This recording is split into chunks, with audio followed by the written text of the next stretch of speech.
In the heart of a storm, a golden retriever stood in the rain, blocking an ambulance on a quiet street.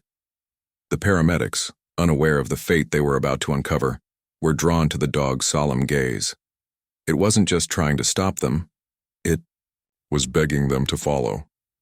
What they found at the end of that dark alley would haunt them forever, revealing a tragedy too painful to comprehend and a bond too deep to break. The rain hammered against the windshield like 1,000 tiny fists, each drop blurring the world outside into streaks of dark gray.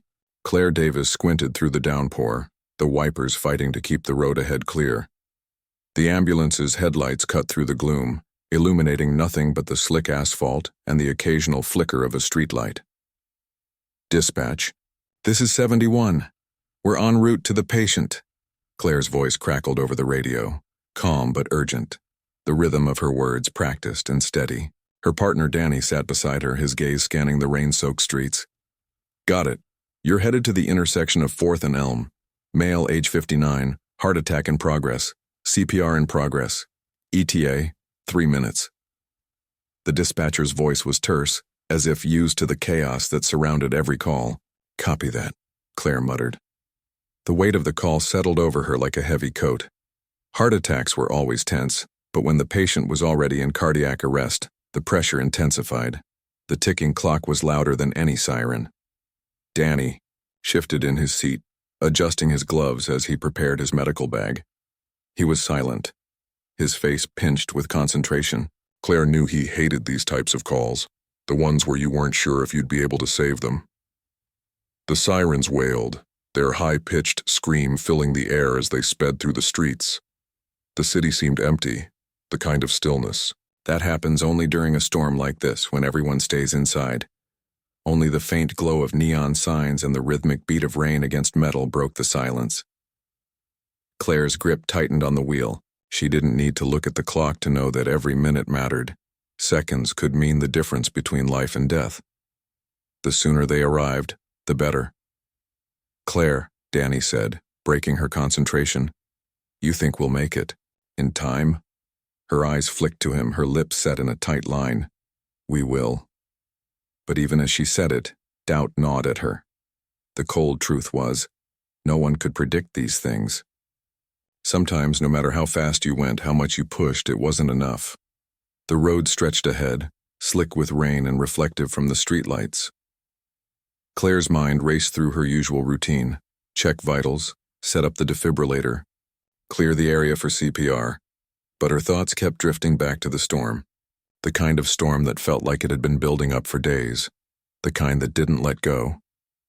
The ambulance hit a puddle with a loud splash, jarring Claire from her thoughts. She glanced at Danny. But before she could speak, there was a sudden flash of movement in front of them. "Hold on!" Claire slammed the brakes. The ambulance skidded, the tires screeching against the wet pavement. The figure in the road wasn't a person. It was a dog. It stood there in the middle of the street, drenched to the bone, its fur clinging to its body like it had been through the worst of the storm. Its eyes were locked on the ambulance, unblinking. The dog didn't move, just stared at them, waiting. "What the hell?" Danny muttered under his breath. Claire instinctively honked the horn, but the dog didn't flinch. It stayed there, unmoving, a strange sense of urgency radiating from its still form. "Come on, move," Claire urged, but the dog didn't budge. Something about its stance, steady, resolute, struck her as odd, almost deliberate. She hesitated for just a second. Something told her this wasn't just a random obstruction. Something in her gut twisted, urging her to stop. Danny looked at her, his face questioning. "What do we do?" She exhaled sharply. "We find out what it wants." The rain continued to lash against the ambulance, but it was as though the world had quieted around them. Claire's hand hovered over the door handle, uncertainty pooling in her chest. The dog was still there, staring at them with a calmness that defied the storm. "Claire, are you sure we should stop?" Danny's voice was quiet, almost hesitant. He kept glancing at the road behind them, his gaze flickering between the street and the dog. Claire's mind raced. There was an emergency.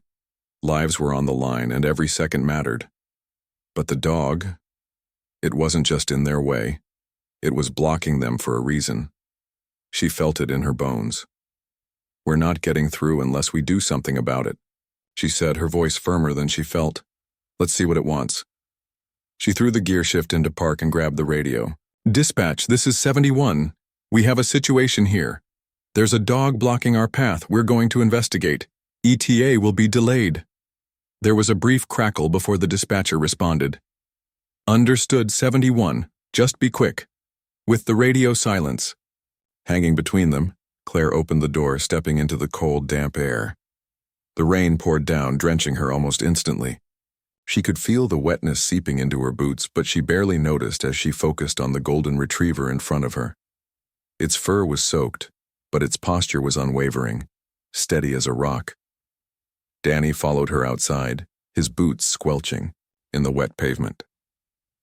The dog didn't move, didn't flinch at their approach. It simply stood, its eyes never leaving them.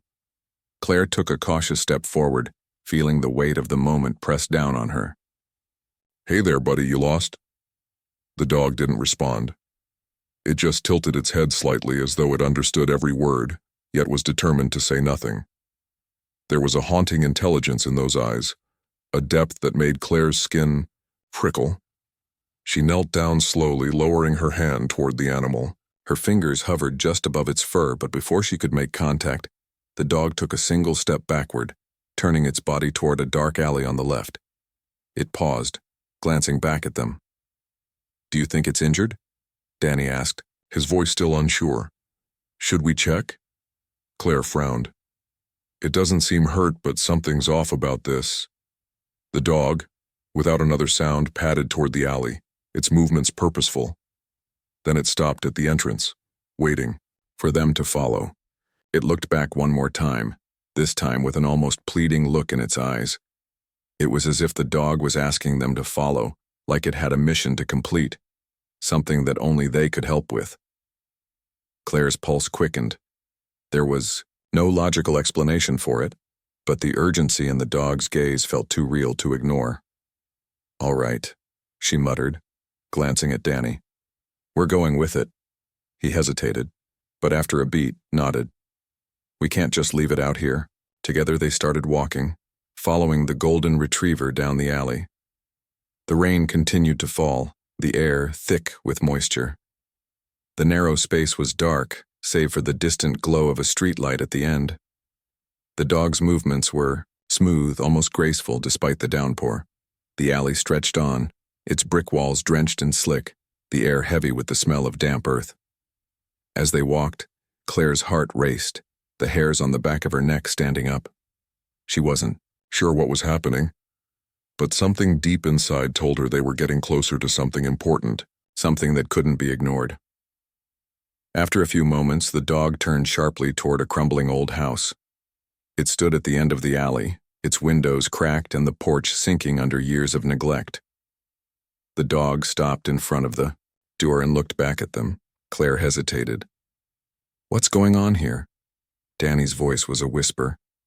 "Should we go in?" Before Claire could answer, the dog barked once, sharp, urgent, and filled with something unspoken. It wasn't a sound of aggression, it was a call, and Claire felt it, deep inside, that sense of importance, that pull to do something she couldn't quite explain.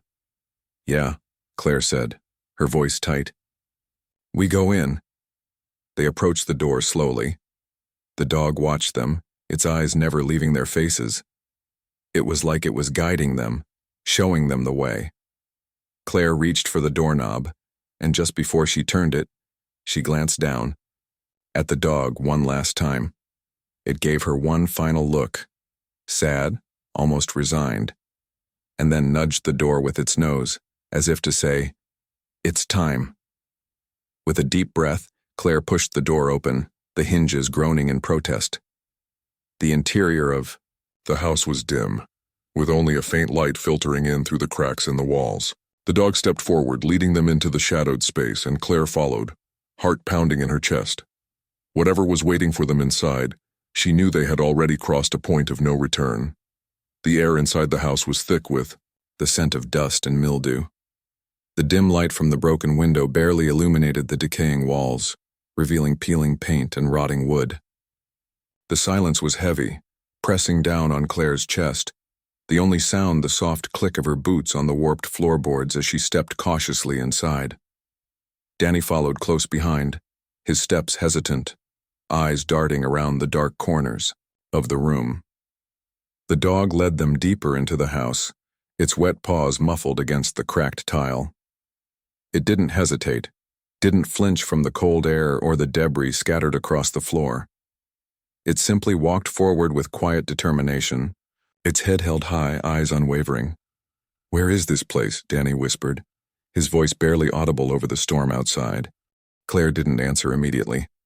She was too focused on the dog, watching its every move as it threaded through the shadows, leading them toward the back of the house. The more she followed, the more unsettled she became. Something wasn't right here. The house looked abandoned, long forgotten by time. But the dog's actions felt deliberate, like it was guiding them toward something, like it had been waiting for them. They reached a hallway at the back of the house where the dog paused in front of a closed door. It stopped, not moving an inch, and stared at Claire, then at Danny before it slowly sat down, its head drooping slightly as if exhausted by the journey. Claire stood in front of the door, her hand hovering over the knob, her heart pounding in her chest. She looked down at the dog, which had now curled up in a tight ball in front of the door, its tired eyes fixed on the ground. Do you think someone's in there?" Danny asked quietly, his voice full of uncertainty. "I don't know," Claire murmured, her gut churning. There was something in the air, something dark and heavy, but the dog had led them here. It hadn't stopped them from going further. She had to know what was behind that door. She turned the handle slowly, and the door creaked open with an eerie groan that echoed through the empty house. The room beyond was almost completely dark, save for a faint moonlight that filtered through a cracked window. It took Claire a moment to adjust to the dim light, but when her eyes finally focused, she felt her breath catch in her throat. In the center of the room, on a worn-out blanket, was a body. A woman. At first, Claire thought she was asleep, her body curled into a tight fetal position, her face hidden from view. But as Claire stepped closer, the truth hit her like a wave. This woman wasn't sleeping. She was lifeless. Her skin was pale, her body still, and a sense of quiet finality lingered in the room. The golden retriever, having followed them inside, padded quietly to the woman's side. It nuzzled her limp hand gently, then looked up at Claire as though urging her to understand. The dog's head dropped to the floor again, and Claire felt a deep, visceral sadness spread through her. She crouched down beside the woman, her fingers trembling as she reached out to check for a pulse. There was none. The woman had been dead for some time. I don't get it," Danny whispered, stepping back from the scene. "Why would the dog bring us here?" Claire didn't answer immediately. Her heart was heavy, the weight of the moment pressing down on her chest. She felt a strange mix of anger and sorrow. Anger for the woman who had been left alone in this forgotten place, and sorrow for the dog who had been left to guard her. But the most unsettling part was the silence. The dog had led them here, not out of some random instinct, but with purpose. It had waited for them. The connection between the dog and the woman was undeniable. This wasn't just a coincidence. Claire felt a lump form in her throat as she looked At the dog again. Its eyes were fixed on the woman's body, and for the first time since they'd entered the house, it let out a soft whimper. It wasn't loud, but it was filled with such sadness that Claire could feel the weight of it in her chest. The dog had been waiting for someone to find this woman, waiting for someone to know that she hadn't been abandoned, that someone Cared that she wasn't just a nameless body left to the rain. Her name, Claire whispered, looking down at the dog. You knew her, didn't you? The dog's eyes met hers, and for a fleeting moment, it almost seemed like it understood. It didn't bark. It didn't jump up. It simply gazed at her, with a look that said everything. Claire's heart broke as she stood there staring at the woman on the floor and the dog that had refused to leave her side.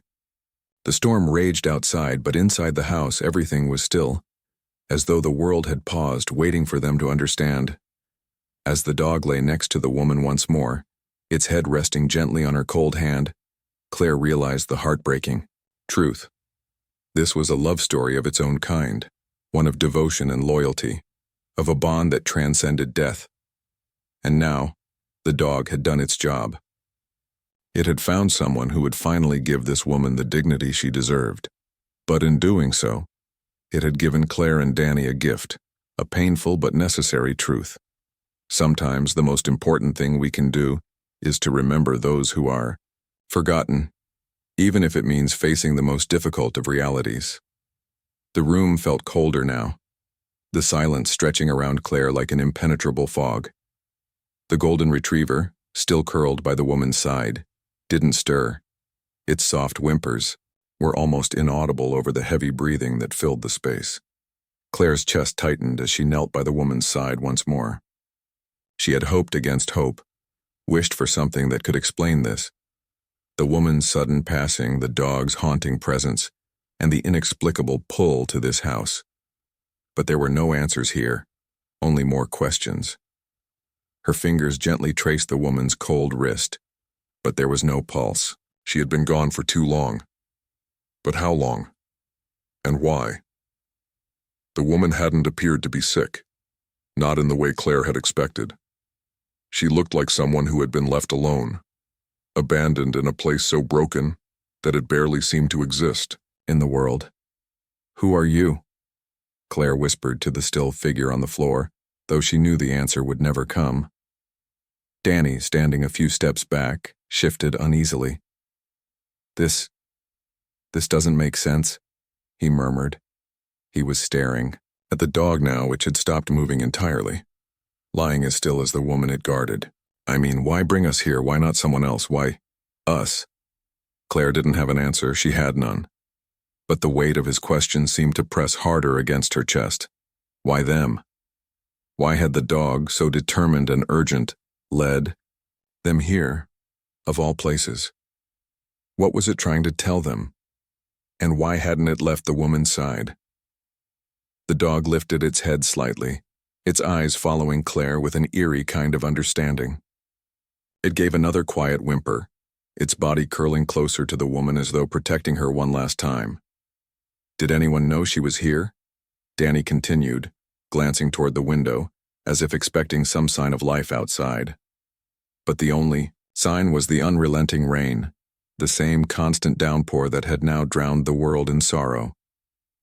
"No," Claire said softly, shaking her head. She had seen no sign of life in the house when they arrived, no mail on the doorstep or lights in the windows. This house had been abandoned long ago, of that Claire was certain. No one had been here for years, and yet this woman, alone and cold, had spent her final moments here waiting for someone to find her, to hear the silent plea in the dog's gaze. The sadness was overwhelming, the kind that filled every inch of the room, that wrapped itself around Claire like a heavy, wet blanket. She wanted to cry, to scream, but there was nothing to say, there was nothing to fix. They had arrived too late. Claire's gaze lingered on the dog, which had not once looked away from the woman's body. There was something profound in the way the dog watched her, an unspoken devotion that transcended anything Claire had ever known. The dog had stayed with her, had waited with a love that was pure and simple. The loyalty of the animal was remarkable, but it also seemed heartbreaking now. As Claire stood and backed away, she saw something that made her pause. Something so small, so seemingly insignificant, yet vital. A single, folded piece of paper lying on the floor near the woman's hand. It looked as though it had fallen from the folds of her clothing when she collapsed. Claire knelt again, her fingers trembling. As she picked it up, she unfolded the paper, revealing a few scrawled words in delicate, messy handwriting. "Please forgive me, I'm sorry." The message was so simple, yet it carried a weight that nearly brought Claire to her knees. "I'm sorry." Who had she been apologizing to? And why had she felt the need to write those words before her final moments? Her heart twisted. The woman had been alone, She had known she was going to die. She had left behind a plea for forgiveness, though Claire wasn't. Sure from whom? Or for what? For a long moment, Claire stared at the note in her hands. It felt like something sacred.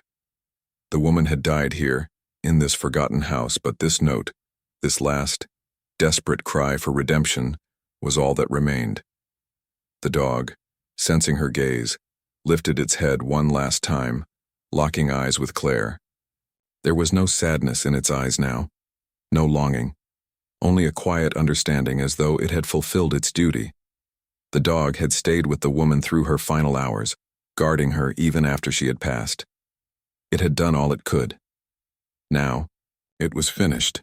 Claire, Danny said softly, pulling her from her reverie. She hadn't even realized how long she had been staring at the note. We need to call it in, the body, it's our duty now. But Claire didn't move right away. Her mind was spinning, trying to piece together the fragments of this story. What had happened here? Who was this woman? What had she done to end up alone with only a dog to keep her company? And the most pressing question, why had this dog, this loyal, loving animal, stopped them in the rain? It wasn't just a coincidence. It couldn't be. There was something more to this. The dog, as if knowing Claire was finally ready to leave, slowly stood. It walked over to the woman one last time, nudging her hand gently, as though giving her one final goodbye. Then it turned and walked to the door, pausing for a moment to look back at Claire and Danny. Without a sound, the dog stepped out into the rain. Its movements were slow, deliberate, as if it was finally ready to move on. Claire stood frozen in place, the weight of the woman's last words pressing down on her chest. I'm sorry. The words echoed in her mind, and a deep ache formed within her heart. Danny moved to Claire's side, placing a hand gently on her shoulder. It's not our fault, he said softly, as though he could read her thoughts. But Claire didn't respond. She didn't know if it was their fault or not. All she knew was that the answers they were looking for, about the woman, about the dog, about what had happened here, remained locked in the quiet silence of this forsaken house. And for the first time in her career, Claire felt helpless. Because sometimes, no matter how hard you try, there's no answer. Just a question that lingers unanswered in the air. And then, just like that, the rain began to fall harder. The storm outside had intensified, the sound of the rain now pounding the roof like a relentless drumbeat. Inside, Claire stood by the door, the heavy weight of the moment pressing down on her chest. The golden retriever had disappeared into the night, vanishing into the wet darkness as quietly as it had arrived. Claire couldn't bring herself to follow it. Danny stood a few feet away, his face pale, his eyes distant. He had tried to make sense of what they had found, to offer explanations, but the words had failed him, just as they had failed Claire. This wasn't a medical call anymore. It wasn't a situation that could be solved with CPR or a defibrillator. This was something more profound, something that didn't have an easy answer. Do you think the dog will be okay? Danny asked, his voice quiet, almost unsure.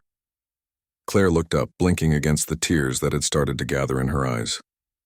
She hadn't even realized how much emotion had built up in her since they'd entered the house. Her hands trembled as she clutched the note in her fingers. Please forgive me. I'm sorry. She wasn't sure if the woman had been apologizing, to herself or to someone else. Maybe she had lived a life full of regrets. Maybe she had hurt someone, or maybe in her final moments she was asking for forgiveness she never felt she'd gotten. Claire's thoughts were interrupted by the distant sound of sirens approaching. The weight of reality settled over her like a heavy stone. She had to leave. She had to call it in. This wasn't something she could fix on her own, no matter how much she wanted to. Yeah, Claire said softly, her voice raw. The dog will be okay. Eventually. It wasn't a promise, it wasn't even certainty. But in her heart, Claire wanted to believe that somehow the dog would find peace, just as the woman had, even if it meant being alone. Danny nodded but didn't say anything else. The two of them stood in silence, listening to the rain and the sounds of the city outside. In that silence, Claire allowed herself a brief moment of release. She let the tears fall. Quiet, steady tears that had been building ever since they'd found the woman's body. How many times had Claire walked into a home, had seen someone take their last breath, and walked away, knowing she couldn't do anything to save them? How many times had she held the hand of someone at their darkest moment and walked away, only to forget them days later? But this felt different. This wasn't just another person she would forget. The woman's apology lingered in her mind, and Claire couldn't shake the sense that it was meant for her too, for all of them. She felt an unspoken bond with the woman in the room, despite never knowing her name, never knowing the full story of her life. It was a bond that felt heavy, like a shared grief, a shared loss. "Come on, we need to get this reported," Danny said, breaking the silence. His voice was gentle but firm, as if he was trying to move both of them through the pain, as though if they moved fast enough, the heartbreak might lessen. Claire nodded. She glanced once more at the lifeless woman, at the blanket she lay on, and at the empty space where the dog had been. She hadn't realized it before, but now she saw that the room felt emptier.